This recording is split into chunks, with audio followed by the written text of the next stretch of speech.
எம்சியில் இருக்கிற ரொம்பவும் பவர்ஃபுல் வெப்பன்ஸை வந்து ஹீரோவாலேயோ இல்லை வில்லனாலேயோ உடைக்கப்பட்டிருக்கும், அதாவது டிஸ்ட்ராய் பண்ணப்பட்டிருக்கும். அப்படி டிஸ்ட்ராய் பண்ணப்பட்ட ஒரு 3 டாப் 3 வெப்பன்ஸை பற்றி தான் இந்த வீடியோவில் பார்க்க போகிறோம். நம்பர் 3ல இருக்கிறது நம்மளோட கேப்டனோட ஷீல்டு தாங்க. இந்த ஷீல்டு வந்து ரொம்பவும் பவர்ஃபுல் மெட்டலான தி வைப்ரேனியம். இந்த வைப்ரேனியத்தால் உருவாக்கப்பட்ட இந்த ஷீல்டு வந்து தேனோஸ் வந்து ஈஸியாகவே உடைச்சு தள்ளி இருப்பாரு, அதுவும் எண்டு கேமில்.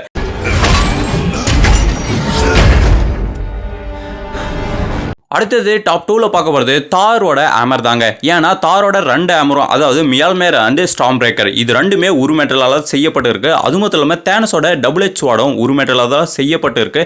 இந்த 2 வெப்பனுமே உருமெட்டலால் தான் செய்யப்பட்டிருக்கும். ஆனால் இது ரெண்டுமே உடைக்கப்பட்டிருக்கும். அதாவது ஃபர்ஸ்ட் வந்து தார் தான் பார்த்தலாம். தாரோட மியால்மேர், இந்த மியால்மேரை வந்து வெறும் கையிலேயே எல்லாம் வந்து உடைச்சி தள்ளியிருப்பாங்க. அடுத்தது தேனஸோட டபுள் எச் வாட். இந்த டபுள் எச் வாடை வந்து வாண்டா வந்து டிஃபீட் பண்ணுற மாதிரி, அதுவும் உருக்கிற மாதிரியே காட்டியிருப்பாங்க. பாதி உடஞ்சிருக்கும் எண்டு கேமில்.